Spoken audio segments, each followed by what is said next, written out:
যেমন এই যে ddx যে অপারেটর, এই অপারেটরটা হচ্ছে কার জন্য ব্যবহার করা হয়? ডিফারেন্সিয়েশন, তাই না? আচ্ছা, ডিফারেন্সিয়েশন, তাই তো? আচ্ছা, ঠিক আছে। এখন আর ইন্টিগ্রেশনের অপারেটর কোনটা? এই যে এইটা, মাঝে কিছু একটা থাকবে এবং শেষে যে ভেরিয়েবলের সাপেক্ষে আমরা অপারেট করব, ইন্টিগ্রেশন সাইন ডিএক্স। এবার অপারেটর আসলে কি? এটা তো অতি সিম্পল একটা, তোমরা একটু অ্যান্সার দেওয়ার ট্রাই করে দেখো অপারেটর আসলে কি। যেমন আমি যদি বলি 2 আর 3 তুমি যোগ করে দাও, তুমি কি একটা প্লাস চিহ্ন দিবা না? তো এই প্লাসটাই কি একটা অপারেটর, যেটাকে আমরা বলতেছি এডিশনাল অপারেটর। বা যদি বিয়োগ করে দিতাম তাহলে কি 2 - 3, এটাকে আমরা বলতাম যে সাবট্রাকশনাল অপারেটর। তেমনই ভাবে ddx হচ্ছে ডিফারেন্সিয়াল অপারেটর, আর এই যে সাইনটা এটা হচ্ছে ইন্টিগ্রেশনাল অপারেটর আর কি। হ্যাঁ, তো যদিও এই সাইনটা কিভাবে আসে এটারও সুন্দর একটা ব্যাখ্যা আছে, তোমরা সেটাও একটা অ্যান্সার দিতে পারো। সেটা হলো এই সাইনটা আসলে কোন লেটারের বিকৃত রূপ বা কোন লেটারের আসলে অংশ থেকে নেই আর কি। হ্যাঁ, আচ্ছা, এখন আমরা যেহেতু বলতেছি যে ইন্টিগ্রেশন হচ্ছে ডিফারেন্সিয়েশনের উল্টো কাজটা করে। ডিফারেন্সিয়েশন করে কি? কোনো কিছুকে ক্ষুদ্র থেকে আরো ক্ষুদ্রতর করে, তাই না? ক্ষুদ্রতর সময়ের পরিবর্তনে যে হিসাব নিকাশটা। আর ইন্টিগ্রেশন হচ্ছে ক্ষুদ্র ক্ষুদ্র জিনিসগুলোকে এক জায়গায় করে আর কি। তো যদিও ডিটেলস আরো আলোচনা আছে, বাট আপাতত এতটুকু আমরা মনে রাখি যে ডিফারেন্সিয়েশন ইন্টিগ্রেশন দুটো বিপরীতধর্মী জিনিস আর কি। হ্যাঁ, তো তোমরা এই সূত্রটা জানো কিনা যে ddx of tan inverse x করলে কত হয়? 1/1 প্লাস এক্স স্কোয়ার। এটা মনে হয় জানো। যদি এইটা জানো তোমরা একটু বলো যে integration of 1/1 plus x square dx আসলে কি হওয়া উচিত? যেহেতু আমরা অলরেডি বলে দিচ্ছি যে ডিফারেন্সিয়েশন যে কাজটা করবে ইন্টিগ্রেশন তার উল্টো কাজটা করবে। এটার অ্যান্সার হওয়া উচিত tan ইনভার্স x। তোমরা হচ্ছে অ্যান্সার গুলো দিতে থাকো, আমি হচ্ছে পরে ক্লাস শেষে চেক করে দেখবো যে কারা সব থেকে বেশি কারেক্ট অ্যান্সার দিল, তাদের জন্য গিফট আছে। কি গিফট আছে, কি পুরস্কার আছে আমরা এটা এখন বলতেছি না, বাট অবশ্যই ক্লাস শেষে তোমরা ক্লাস শেষেও মাত্র গিফট পাবা। তাহলে আমরা বলতেছি যে tan ইনভার্স x এর যদি আমরা ডিফারেন্সিয়েশন করি তাহলে সেটা হবে 1/1 প্লাস এক্স স্কোয়ার, এবং যেহেতু ডিফারেন্সিয়েশন ইন্টিগ্রেশনের উল্টো কাজটা করে তাহলে 1/1 প্লাস এক্স স্কোয়ারের ইন্টিগ্রেশন করলে আসলে tan ইনভার্স x হবে। তাহলে এখানে কত হওয়া উচিত? এখানে আসলে হওয়া উচিত tan ইনভার্স x, তাই না? tan inverse x। এবার তোমরা দেখবা ইন্টিগ্রেশনের যত ম্যাথ দেখবা যে শেষে একটা plus C plus C plus C এরকম করে দেয়া, বাট যখনই লিমিটটা ফিক্সড করে দেয়া থাকবে, মানে লোয়ার লিমিট আর আপার লিমিট ফিক্সড করে দেয়া থাকবে, লোয়ার লিমিট 0 আপার লিমিট 1 ফিক্সড করে দেয়া থাকবে, তখন আর সি দেওয়ার দরকার নাই। তখন কাজ হবে ইন্টিগ্রেশনের সূত্র অ্যাপ্লাই করার পর একটা থার্ড ব্র্যাকেট দিবা, নিচে তুমি লোয়ার লিমিট লিখবা, উপরে তুমি আপার লিমিট লিখবা।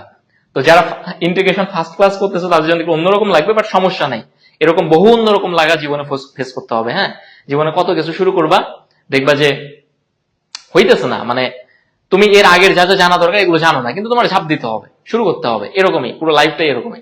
ঠিক আছে, সো ম্যাথ এত প্যারা নিয়ে কি আছে। আচ্ছা দেখো, তাহলে তারপরের লাইনে গিয়ে আমরা কি লিখতে পারবো? যেহেতু হচ্ছে আমরা 1/1 প্লাস এক্স স্কোয়ার ইন্টিগ্রেশনের ফর্মুলা tan ইনভার্স x, এবং শুরুতে যেটা করতে হয় আপার লিমিট বসাইতে হয়, তারপর লোয়ার লিমিট। তাহলে আপার লিমিট কত? 1, আর লোয়ার লিমিট হচ্ছে 0। যেহেতু এখানে x আছে, x এর জায়গায় আপার লিমিট একবার 1, একবার লোয়ার লিমিট হচ্ছে 0, তাহলে এখানে আমরা লিখবো যে tan ইনভার্স x এর জায়গায় হচ্ছে 1 মাইনাস, এখানে কিন্তু মাইনাস চিহ্ন দিতে হয়, মানে আপার লিমিট বসাবা মাইনাস দিয়ে লোয়ার লিমিট বসাবা, তাহলে tan ইনভার্স 0।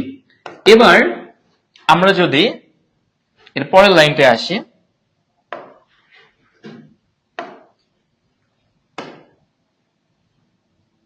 আচ্ছা দেখো এর পরের লাইনটা আমরা কি লিখতে পারি? আমরা লিখতে পারি এর পরের লাইনটা tan ইনভার্স, তুমি একটু বলো তো যে tan কত ডিগ্রির মান 1? সবার আগে একটু বলো। আরেকটা প্রশ্ন করতে পারি, সেটা হলো কখনোই তুমি দেখবা না যে পুরো ক্যালকুলাসে ডিফারেন্সিয়েশন বা ইন্টিগ্রেশনে কখনোই হচ্ছে ডিগ্রি ব্যবহার করা হয় না, সবসময় রেডিয়ান ব্যবহার করা হয়। তাহলে এটাও আরেকটা প্রশ্ন যে আসলে কেন রেডিয়ান ব্যবহার করা হয়, তোমরা একটু বলার ট্রাই করো। তাহলে 1 আছে, 1 এর জায়গায় আমরা লিখতে পারি tan π/4, যেহেতু tan 45 ডিগ্রি মান 1, মাইনাস tan ইনভার্স 0 মানে তো tan 0, তাই না? আচ্ছা, তাহলে tan ইনভার্স আর tan এখান থেকে যদি কেটে যায়, যে tan ইনভার্স আর tan কেটে গেল, তাহলে কি থাকবে? π/4 মাইনাস, আর ওইদিকে কত হবে? tan inverse tan 0, tan inverse tan কেটে গেলে থাকলো 0, তাহলে শেষ পর্যন্ত থাকতেছে অ্যান্সার হলো π/4, এটাই অ্যান্সার। ঠিক আছে, তো তোমরা একটু বলো যে কারা হচ্ছে ম্যাথটা বুঝতে পারছো clearly.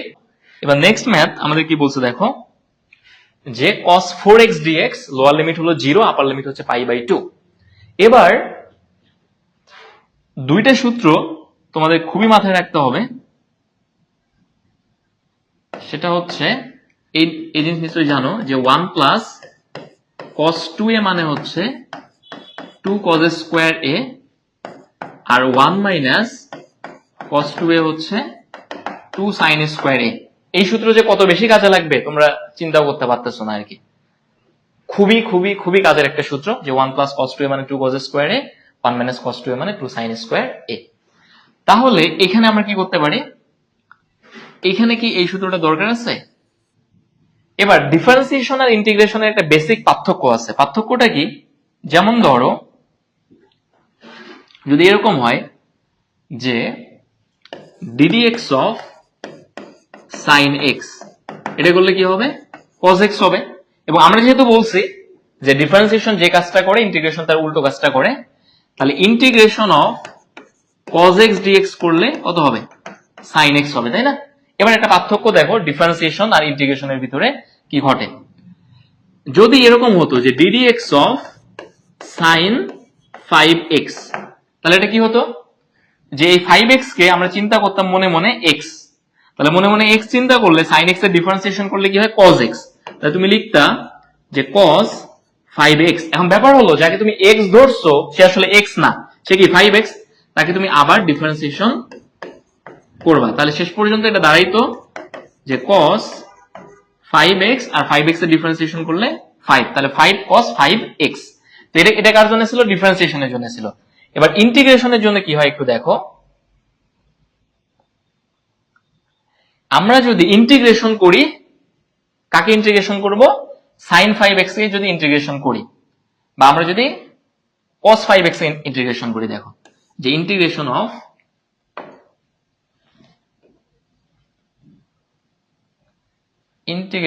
cos 5x, integration of cos 5x dx। একটু আগে তোমরা দেখছো যে যদি আমরা sin x এর ডিফারেন্সিয়েশন করি cos x হয়, আবার cos x এর যদি ইন্টিগ্রেশন করি তাহলে সেটা sin x হয়। তাহলে এখানেও যদি আমরা এখানে cos 5x এর ইন্টিগ্রেশন করি তাহলে কত হওয়া উচিত, এখানে যেহেতু sin 5x এর ডিফারেন্সিয়েশন করে cos 5x হইছে, sin 5x এর ডিফারেন্সিয়েশন করে cos 5x হইছে, sin 5x এর ডিফারেন্সিয়েশন করছে হইছে কি cos 5x, তাহলে cos 5x এর ইন্টিগ্রেশন করলে কত হওয়া উচিত, sin 5x। আচ্ছা, তাহলে ধরো sin 5x হলো। এবার দেখো পার্থক্যটা আসলে কোথায় ঘটে, সেটা হলো একটু আগেই যে ব্যাপারটা ছিল যে x আমরা যাকে ধরে নিছি 5x, তার ডিফারেন্সিয়েশন করে যা হয় সেইটা দিয়ে গুণ দিয়ে দিছি। আর এবার যেটা করব, যাকে আমরা x ধরে নিছি সেটা যেহেতু x না, সেটাকে আবার ডিফারেন্সিয়েশন করব। মানে ডিফারেন্সিয়েশনের সময়ও যাকে তুমি x ধরবা তাকে যেমন আবার ডিফারেন্সিয়েশন করবা, করার পর যা হবে সেটা দিয়ে গুণ দিয়ে দিবা। ইন্টিগ্রেশনের সময়ও সেম কাহিনী, যাকে তুমি x ধরছো তাকে তুমি আবার ডিফারেন্সিয়েশন করবা, বা ডিফারেন্সিয়েশন করার পর যা হবে ওইটা দিয়ে আসলে কি করে দিতে হবে, ভাগ দিতে হবে। তাহলে এইটা কিন্তু আরেকটা পার্থক্য চলে গেল, যে ডিফারেন্সিয়েশন ইন্টিগ্রেশনের প্রথম ব্যাপার যে একটা আরেকটা উল্টো, আর ওইখানে যাকে আমরা x ধরি সেইটাকে ডিফারেন্সিয়েশন করে মেইন ফাংশনের সাথে গুণ দিয়ে দেই, আর ইন্টিগ্রেশনে যাকে আমরা x ধরি সেইটাকে ডিফারেন্সিয়েশন করে মেইন ফাংশন থেকে সেটাকে ভাগ দিয়ে দেই, ঠিক না? তাহলে sin 5x/5। তাহলে এবার দেখো ম্যাথটায় কি আছে, cos 4x। তাহলে এটার ক্ষেত্রে কি হবে একটু খেয়াল করো। তাহলে cos 4x আমরা একটু আগে দেখলাম যে cos 5x এর ইন্টিগ্রেশন করলে sin 5x/5, তাহলে cos 4x এর ইন্টিগ্রেশন করলে কত হবে, sin 4x/4। এখন লোয়ার লিমিট আপার লিমিট বসাই দেবো। লোয়ার লিমিট ছিল 0, আপার লিমিট ছিল π/2। এবার যদি আমরা বসাই দেই তাহলে কি হবে জিনিসটা, যে 4 sin, আমরা বলছিলাম শুরুতে আপার, তোমরা হচ্ছে অ্যান্সার দিতেছো সবাই, সমস্যা নাই, আমি হচ্ছে ক্লাস শেষ করে সবার অ্যান্সার গুলো দেখবো। তাহলে এই ম্যাথটা গেল, এবার আমরা নেক্সট ম্যাথে চলে যাবো। তোমরা অ্যান্সার দিতে থাকো সবাই, হ্যাঁ? এটা খুব ভালো যে ক্লাসে এনগেজ থাকাটা তোমাদের জন্য ভালো এবং আমার জন্য খুব জিনিসটা দেখতে ভালো লাগে, যাতে আমি পড়াইতেছি আর তোমরা আসলে জিনিসটার অ্যান্সার দিতেছো। ঠিক আছে, ওকে। তাহলে আমরা নেক্সট ম্যাথে চলে যাই। নেক্সট ম্যাথটা দেখো কি বলছে, 1/1 প্লাস cos 2x। একটু আগে যে সূত্র দুটো লিখছি এই সূত্র দুটো এবার কাজ শুরু হবে। 1 প্লাস cos 2a মানে হচ্ছে কি 2 cos স্কয়ার a। এটা একদম তোমরা যারা সায়েন্সের স্টুডেন্ট, ম্যাথে ভালো করতে চাও বা এটা লাগবেই, মানে এই সূত্র যে কত কাজের সূত্র, যেটা তোমরা বলবেন কি করে এই সূত্রও তোমরা ভুলে যাও, এরকম আমি জানি কাহিনী তোমাদের। হ্যাঁ, তো 1 প্লাস cos 2a মানে 2 cos স্কয়ার a, আর 1 মাইনাস cos 2a হচ্ছে 2 sin স্কয়ার a। তোমরা অনেকে অ্যান্সার দিতেছো, আমি দেখলাম ওই দিক থেকে অনির্বাণ অ্যান্সার দিতেছো, তারপর প্রত্যাশা অ্যান্সার দিতেছো, তারপরে আরো একজন কারোর জন্য নাম দেখলাম। তোমরা সবাই অ্যান্সার দিতেছো, তোমরা দিতে থাকো, আমি অবশ্যই ক্লাস শেষে তোমাদের অ্যান্সার গুলো রিপ্লাই দেবো আর কি। হ্যাঁ, এবার দেখো 1/1 প্লাস cos 2x আছে। হ্যাঁ, এখন একটু আগেই তো আমরা সূত্র দেখলাম, সূত্র যেহেতু আমরা দেখছি তাহলে সূত্রের মতো অবস্থায় আছে, তাহলে কাজ কি, জাস্ট সূত্রটা আমরা অ্যাপ্লাই করে দেবো। তাহলে 1 প্লাস cos 2a মানে কি 2 cos স্কয়ার a, তাই তো, 2 cos square a, cos 2a এখানে এ বলতে কিন্তু x, ঠিক আছে, এই জিনিসগুলো তো তোমরা বোঝোই নাকি, এই যে। তাহলে 1 প্লাস cos 2a কি 2 cos স্কয়ার a, তাহলে হচ্ছে 2 cos স্কয়ার x, 0 থেকে π/4। এবার একটা জিনিস খেয়াল করো, 0 থেকে π/4, এই যে 1/2 cos স্কয়ার x, তুমি কিন্তু এর ইন্টিগ্রেশনের ফর্মুলা জানো না, বাট তুমি তো এই জিনিস জানো যে এটাকে আমরা কি লিখতে পারি, 1/cos square theta. 1/cos square theta মানে কি একটু বলো দেখি, কে সবার আগে অ্যান্সার দিতে পারো। 1/cos স্কয়ার থিটা সমান কি হয়, বা 1/sin স্কয়ার থিটা সমান কি হয়, একটু বলো দেখি দ্রুত। 1/cos স্কয়ার থিটা সমান কি, আর 1/sin স্কয়ার থিটা সমান কি হয়, একটু বলো বলো দ্রুত। তারপর 1/tan স্কয়ার থিটা সমান কি হয়, বা 1/cot স্কয়ার থিটা সমান কি হয়। জাস্ট তোমরা হচ্ছে এই চারটার ভিতরে দুটোর অ্যান্সার দিতে পারলেই হবে। প্রথম দুটোর অ্যান্সার দাও, 1/cos স্কয়ার, 1/sin স্কয়ার। তাহলে 1/cos স্কয়ার মানে হচ্ছে হাফ, তো এই যে 1 2 হাফ আগে থেকেই আছে, তাহলে 1/cos স্কয়ার মানে হচ্ছে sec স্কয়ার, তাহলে এখানে কি হবে sec স্কয়ার x dx। ঠিক আছে, sec স্কয়ার x dx। এবার যদি আমরা তারপরের লাইনে আসি, দেখো তারপরের লাইনটা কি হবে, হাফ তো আছেই আগে থেকে, তাই না, হাফটাকে একদম সামনে নিয়ে আসলাম। ইন্টিগ্রেশন হোক বা ডিফারেন্সিয়েশন হোক, এই জিনিসটা কিন্তু আবার কমন, যে যেটা ধ্রুবক থাকে সেটাকে আমরা সবসময় মেইন ফাংশনের সামনে নিয়ে আসি। নিশ্চয়ই জানো এই ব্যাপারটা তোমরা। আচ্ছা, এটা যদি জানো তাহলে হাফটাকে সামনে নিয়ে গেলাম, তাহলে কত, 0 থেকে π/4, 0 থেকে π/4, আর এখানে থাকতেছে sec স্কয়ার x dx, তাই না, sec স্কয়ার x dx। এখন তোমরা নিশ্চয়ই এই ব্যাপারটা জানো যে ddx অফ tan x করলে কি হয়, একটু বলো দেখি, অ্যান্সার দাও। ddx অফ tan x করলে কি হয়, দ্রুত দেখা যাক কে সবার আগে অ্যান্সার দেয়। ddx of tan x, ddx of tan x করলে হয় sec স্কয়ার x। তাহলে যদি tan x এর ddx করলে sec স্কয়ার x হয়, তাহলে sec স্কয়ার x এর ইন্টিগ্রেশন করলে কি হবে, কি হবে, অবশ্যই tan x হবে। তাহলে এখানে হবে tan x, আর যখন ইন্টিগ্রেশন অ্যাপ্লাই করা হলো তখনই আসলে তোমার সাথে সাথে ইন্টিগ্রেশন সাইনটা উঠে যাবে, যেহেতু এটা হচ্ছে তোমার ডেফিনিট ইন্টিগ্রাল, তাহলে সি এর দরকার নাই, থার্ড ব্র্যাকেটে ক্লোজ হবে, লোয়ার লিমিট 0, আপার লিমিট হচ্ছে π/4, আর হাফ তো সবার আগে আসেই। তাহলে তারপরে লাইনে গিয়ে হাফটা থাকুক এখানে tan x। তাহলে আমরা কি করব, একবার আপার লিমিট হচ্ছে π/4, লোয়ার লিমিট হচ্ছে 0, তাহলে আমরা এভাবে করে লিখবো যে tan π/4 মাইনাস tan 0, তাই তো। tan π/4 মানে কত, tan 45 ডিগ্রি, tan 45 ডিগ্রির মান কত, tan 45 ডিগ্রি মান হচ্ছে 1, 1 মাইনাস 0, তাহলে আসলে অ্যান্সার শেষ পর্যন্ত থাকবে কত, শেষ পর্যন্ত অ্যান্সার হচ্ছে হাফ। ঠিক আছে, বুঝতে পারছো আশা করি, যদি বুঝতে পারো তাহলে একটু বলো, বুঝতে না পারলেও বলো।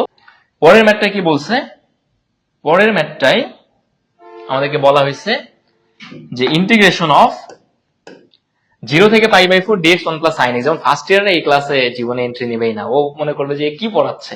ঠিক আছে, সেকেন্ড ইয়ারও অনেকের জন্য জিনিসটা একটু অন্যরকম হবে, যে একদম মাঝখান থেকে শুরু করছে, বাট অবশ্যই আমাদের ওটাও মাথায় আছে যে কোনো এ টু জেড কোন একটা চ্যাপ্টারের দেখি আর কি কতদূর কি যায়। যাই হোক, আমরা ম্যাথটা করি, 0 থেকে π/4 dx 1 প্লাস sin x। এখন 1 প্লাস sin x এইটা যে অবস্থায় আছে, এই টাইপের যে ম্যাথগুলা dx by 1 plus sin x অথবা 1 minus sin x, 1 plus cos x, 1 minus sin x, এরকম থাকলে যেটা করি আমরা, এইটার যে অনুবন্ধী থাকে তার অনুবন্ধী দিয়ে আমরা হর মানে লব ও হরকে গুণ করে দেই আর কি। হ্যাঁ, তাহলে যেটা হবে 0 থেকে π/4, এখানে আছে dx, dx টা এদিকে থাকুক, উপরে থাকার পাশে থাকা কিন্তু একই, তাহলে 1 প্লাস সাইন এক্স, আর এটা অনুবন্ধী হচ্ছে 1 মাইনাস সাইন এক্স।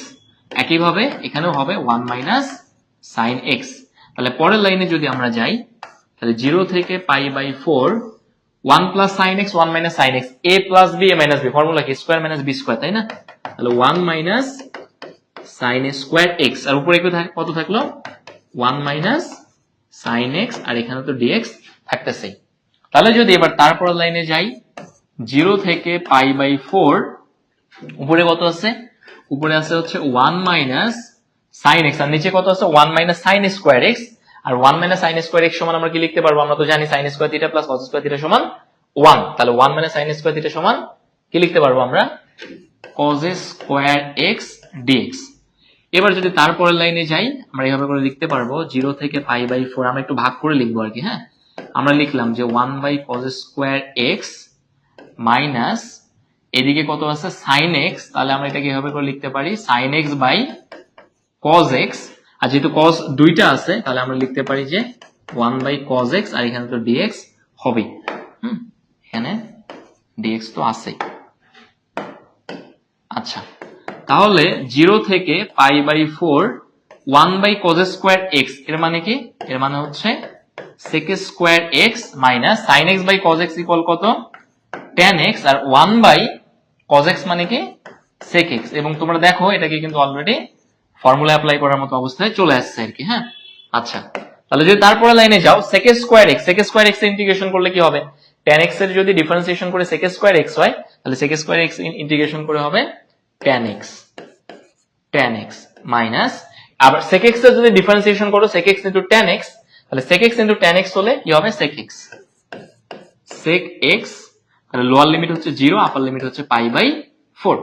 তাহলে যে তারপরের লাইনে যাই, তারপর লাইনটা আমি করে দেব না, তোমরা একটা কাজ করবা, তোমরা হচ্ছে tan এর জায়গায় বসাবা x এর জায়গায় কি বসানো যায়, tan x এর জায়গায় pi by 4 minus sec pi by 4, এরপরে tan 0 মাইনাস sec 0, তোমরা বলবা যে এই ম্যাথটার অ্যান্সার আসলে কত হবে। এই ম্যাথটার কোশ্চেন নাম্বার দিলাম যে ব্লাঙ্ক। হ্যাঁ, তো ব্লাঙ্ক যে ম্যাথটা, এই ম্যাথের অ্যান্সার কি হবে তোমরা একটু বলবা, এবং দেখা যায় যে কে সবার আগে বলতে পারে। এই ম্যাথটা কি বলছে দেখো, x dx root over 1 minus x square, এবং এইটা কিন্তু আরেকটা টাইপ, এবং যোগজীকরণের খুবই ভাইটাল একটা ব্যাপারই হলো এই টাইপের ম্যাথগুলা, খুবই ভাইটাল। এবং হচ্ছে এই জিনিসগুলোতে সব থেকে ভুল হয়, সেটা হলো জেড ধরার ব্যাপারটা। তো এইটার জন্য আমি একটা হচ্ছে ছন্দ বলি, ছন্দ বলতে তোমরা একটু লিখে নাও, সেটা হলো লেখো যে এমন কিছুকে জেড ধরো, এমন কিছুকে জেড ধরো, তাকে যখন ডিফারেন্সিয়েশন করো, তাকে যখন ডিডিএক্স করো, এমন একটা আসবে মান, এমন একটা আসবে মান,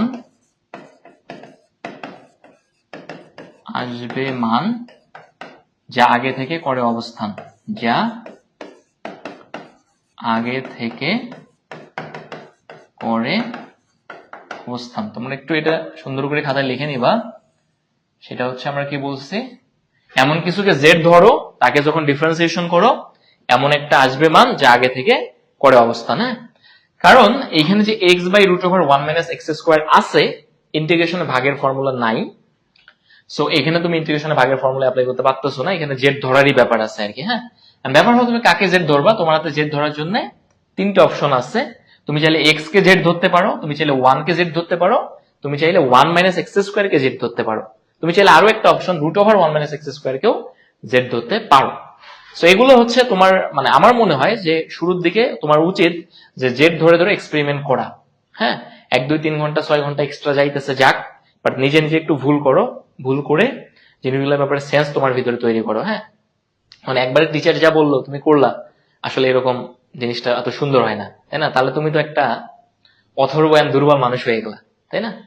কারণ তুমি এটা দেখবা, এবং এটা কিন্তু রিয়েলিটি, যে হচ্ছে পড়ালেখা করতেছে, পড়ালেখা শেষ, তারপর কিছু করতে পারতেছে না, বা কিছু করার জন্য যে উদ্যম বা এনার্জি দরকার সেটা তার মধ্যে নাই। এবং মানুষজন বলবে পড়ালেখা করতে পারতেছে না, কাহিনী কি? কাহিনী কিন্তু ওই পড়ালেখার ভিতরেই ঘটে গেছে, তাই না? যে সবসময় টিচারের উপর ডিপেন্ডেন্সি, সবসময় মানে নিজস্ব চিন্তা করার মতো কোনো ব্যাপার নেই আর কি। এটা কিন্তু প্রবলেমেটিক আর কি। হ্যাঁ, সো চেষ্টা করবা নিজে থেকে, এটা চেষ্টা করাটা গুরুত্বপূর্ণ। ভুল হইলে হবে, হ্যাঁ, কারণ ভুল হবে এই চিন্তা করে ভয় পেয়ে বসে থাকার থেকে ভুল করাটা বেটার। হ্যাঁ, যে একটা জিনিস ভুল হবে না, কি হবে না হবে এসব চিন্তা করার থেকে যে ভয় পেয়ে একদম বসেই আসো, কিছু করবা না, এই টাইপ একটা অবস্থা, ওর থেকে বেটার যে তোমার ভুলটা হোক, এই এতটুকু সাহস থাকতে হবে। ঠিক আছে? আচ্ছা দেখো, তাহলে আমরা কাকে জেড ধরবো? এক্স রুট ওভার 1 - x² কাকে জেড ধরা যায়? তো আমরা এখানে একটা কাজ করি, আমি আর কিন্তু ভুল করলাম না, হ্যাঁ, কারণ আমি এসব পড়াই তো মুখস্থর মতো হয়ে গেছে আর কি। তুমি এক্স কে যদি জেড ধরো তাহলে তুমি দেখবা যে ওখানে আসলে খুব একটা চেঞ্জ হবে না, এক্স ডিএক্স ডিজেড ডিজেড। এখানে হচ্ছে 1 - x² কে তুমি জেড ধরো, এবং এই জেড ধরার ব্যাপারটা সবসময় কিন্তু পাশে লিখতে হয়, ডান পাশে লিখে রাখতে হয়। তো আমি এদিকে ধরলাম যে 1 - x² কে জেড ধরছি, এবং আমরা কিন্তু বলছি এমন কিছুকে জেড ধরবা, জেড ধরে তাকে আবার কি করতে হবে? ডিডিএক্স করতে হবে। তাহলে ddx of 1 - x² ddx of Z, তাহলে যেটা হইতেছে 1 এর ডিফারেন্সিয়েশন করলে 0, আর x² এর ডিফারেন্সিয়েশন করলে হচ্ছে 2x, আর এদিকে কত? dz by dx। তাহলে তারপরের লাইনে গিয়ে -2x dx ইকুয়াল dz, বা আমরা লিখতে পারি x dx equal -half of dz। তাহলে x dx সমান আমরা কি বলতে পারি? আমরা x dx সমান বলতে পারি -half of dz। ঠিক আছে? তাহলে x dx এর বদলে আমরা এখানে কি বসাবো? x dx এর বদলে বসাবো আমরা হাফ, 0 থেকে 1 এখানে তো আছে, এখানে হচ্ছে -half of dz। আর রুট ওভার 1 - x² কে আমরা কি ধরছিলাম? মানে 1 - x² কে আমরা যেহেতু z ধরছিলাম, তাহলে এখানে আমরা রুট ওভার z লিখে ফেলবো। এবার -half এখানে ওখানে থাকা যে কথা একদম সামনে নিয়ে এসে লেখাও তো সেম কথা, তাহলে লিখতে পারি যে -half 0 থেকে 1, এখানে হচ্ছে dz, আর এখানে হচ্ছে রুট ওভার z। এবার যদি আমরা তারপরের লাইনে আসি, যদিও এখানে একটা সহজ উপায় ছিল যে 1/√x 1/2√x এভাবে করে করার, বাট আমি একটু বেসিক নিয়মটাই ফলো করতেছি আর কি। এবার দেখো তারপরের লাইনটা কি করা যায়। এবার তাহলে হাফ তার মতো থাকলো, 0 থেকে 1 আছে, আর রুট ওভার জেড আছে, তার মানে রুট ওভার জেড থাকা মানে কি এই জেড এর উপর পাওয়ার হিসেবে হাফ আছে, তাহলে 1/z⁴ আছে। তার মানে এটাকে যদি আমরা একটু ভেঙে লিখি তাহলে জেড ইনভার্স হাফ লিখতে পারতেছি। তাহলে আমরা লিখতেছি জেড ইনভার্স হাফ, আর এখানে আমরা লিখবো ডিজেড, এটা তো লিখবোই। আচ্ছা, এখানে কিন্তু আরেকটা কাজ আছে, সেটা হলো যখনই তুমি ভেরিয়েবল গুলো চেঞ্জ করবা তখনই আপার লিমিট আর লোয়ার লিমিট কিন্তু চেঞ্জ করে দিতে হয়। তাহলে এই ম্যাথে কিন্তু কয়েকটা ব্যাপার খেয়াল করার।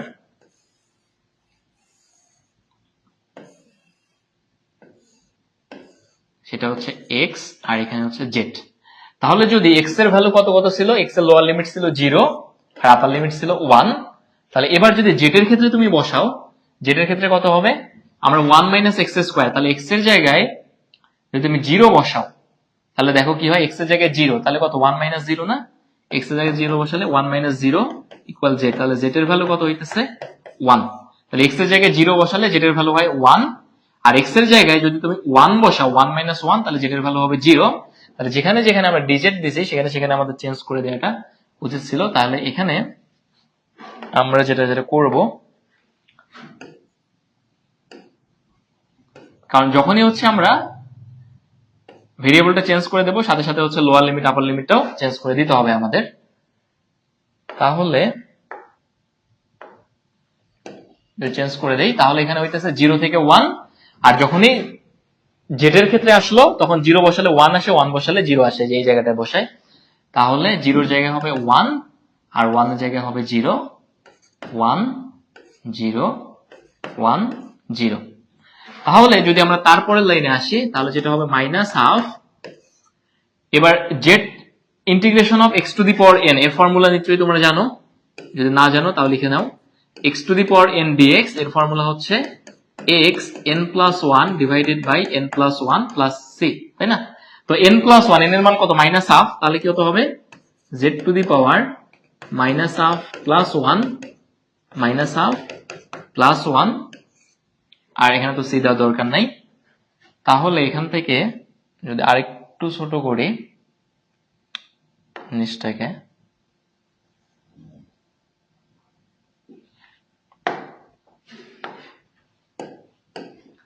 তাহলে যেটা হবে সেখানে হচ্ছে মাইনাস হাফ, আর এই হাফটা মাইনাস হাফ প্লাস 1, তার মানে হচ্ছে হাফ, হাফটা যদি উপরে চলে যায় তাহলে 2, আর এখানে মাইনাস হাফ প্লাস 1 মানে এখানে আসলে হাফ, তাহলে Z two the power half মানে 2 রুট ওভার জেড আমরা লিখে দিতে পারি।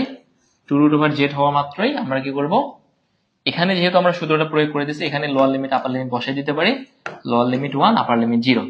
এখন তোমাদের কাজ হবে তোমরা এই লোয়ার লিমিট আর আপার লিমিট বসাই এটার অ্যান্সার কত হবে তোমরা একটু বলবা।